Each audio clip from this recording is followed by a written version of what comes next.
last 3 months, because of COVID-19, schools have been shut. I hope that these materials that we present today will be beneficial to students in their final year of secondary or high school.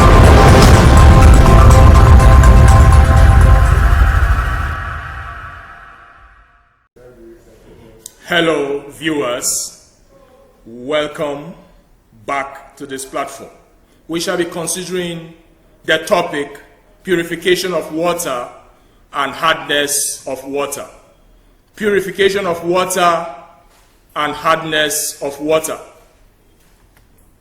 Under this topic, we shall be considering the following objectives. It is expected at the end of this topic, we should know the definition of water, the natural sources of water, the impurities in these natural sources, the various processes of water purification, definition of hard water, types of hard water, the chemistry of hardness of water, the treatment of hard water, advantages and disadvantages of hard water.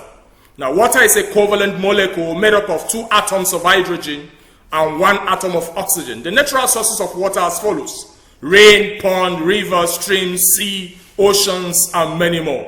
Now, under these very natural sources, there are a lot of impurities. We have impurities such as dissolved gases. For instance, if you go to most of these industrialized regions of the world, a lot of gases are dissolved in water, in rainwater. Now, that is also responsible for the acidity of such water in such regions. We have suspended organic matters, mud particles, dissolved salts are all impurities in natural sources of water. Now, what are the various processes of water purification? The first process we have is coagulation, the second is sedimentation, the third is filtration, the fourth is disinfection or chlorination as it applies in some industry. Now, what is coagulation? Coagulation involves the addition of sodium aluminum tetraoxosulfate 6. It is a double salt. We call it alum in summary.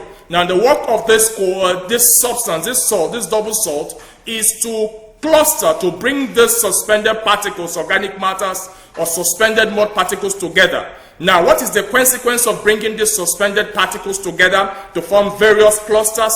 That increases the weight of these clusters. Now, the consequence of increasing the weight of these clusters is that they will sediment to the basement of the sedimentation column. Now, that is sedimentation now. Because of coagulation, the particles now come together in clusters and they go down under the pull of gravity. And that is what we call sedimentation. Now, filtration involves the passing of this water that has been sedimented over filter bed. Now, this filter bed is selective. It is size-based. They are selectively permeable, allowing only clean water to filter down, what we call the filtrate, while the coagulated clusters are held on the upper parts of the filter bed. Now, finally, in this purification process, we have what we call disinfection. Disinfection can occur in different forms based on different industries. It involves chlorination in some industry, addition of chlorine. The essence of disinfection is to kill all pathogenic organisms and non-pathogenic organisms. It can also involve the addition of ozones, and sometimes it might involve the application of UV, ultraviolet light, to kill this microbial organism. Now we come to hardness of water. Hard water are water that does not form lather easily with soap. Now, what causes hard water? Hard water, in the purification process we earlier discussed, that purification process cannot get rid of the hardness of water, because hardness of water is caused by dissolved salt. What are these salts that causes hardness of water? We have calcium hydrogen triazocarbonate, magnesium hydrogen triazocarbonate. We also have calcium sulfate, we have magnesium sulfate. Now, the first two, calcium hydrogen triazocarbonate and magnesium hydrogen triazocarbonate, is responsible for temporary hardness of water, while calcium sulfate and magnesium sulfate is responsible for permanent hardness of water. That means we have two types of hardness of water. We have the temporary hardness and we have the permanent hardness of water. Now, what is this? What is the chemistry of this hardness of water? The first thing you look at is the soap structure. The chemical structure of soap. Soap is sodium octyl decanoate. Sodium octyl decanoate. Now you can see the structure of soap. Now, how is this hardness caused? Now look at the first, we have calcium sulfate. Now this sodium octyl decanoate is actually soluble in water. Now what it does is this: the calcium component of this calcium sulfate, as you can see on the slide, displaces this sodium there, causing an insoluble scum. This insoluble scum is responsible, it's not soluble, and that is why the soap cannot function. The same can be seen in the second equation you are seeing there. The calcium also displaces the sodium component of this sodium octyl decanoate, where you now have this calcium now, octyl decanoate is insoluble. The same thing applies to magnesium here. Magnesium also displaces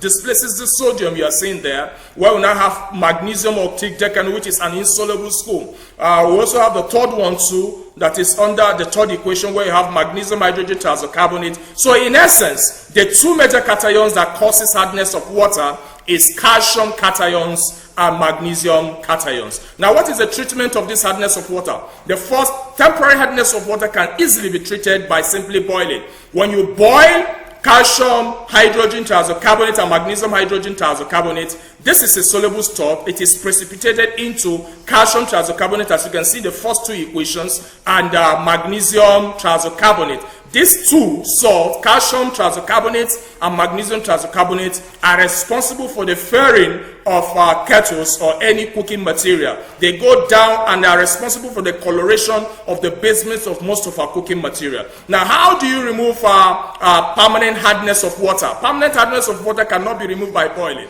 You can use two methods, but there are actually more than that. You can also use zeolite. Now, the first is the addition of soda lime. Now, the caustic soda there. Now, the addition of caustic soda there, you can see now, calcium sulfate is soluble. This is sodium hydroxide. Now, because of the solubility, you know that what is responsible for this hardness is because calcium sulfate and magnesium sulfate are soluble. Now, by adding caustic soda, this calcium sulfate is now precipitated. You now have calcium hydroxide, which is insoluble, and magnesium hydroxide, which is insoluble. Now, their action, the activity in causing hardness cannot be achieved. Now, second way of removing permanent hardness is by the addition of washing soda. Washing soda is sodium thiazocarbonate. Now, this leads to the formation of precipitation of the formation of an insoluble salt, where you have calcium thiazocarbonate and magnesium thiazocarbonate, which are insoluble. These two are insoluble. Now, their activity on hardness of water cannot be achieved by the addition of washing soda.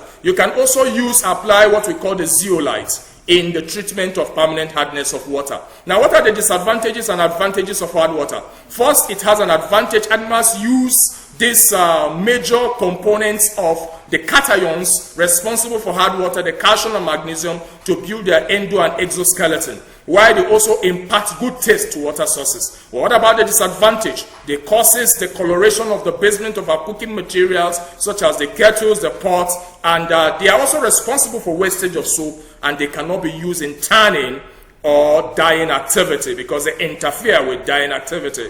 Now, the class activity I gave you in WASE, or West African School Certificate Exam, May-June 2004, there was a question raised: what are the cations that causes hardness of water? And like we had discussed earlier, the major two cations that causes hardness of water is calcium and magnesium.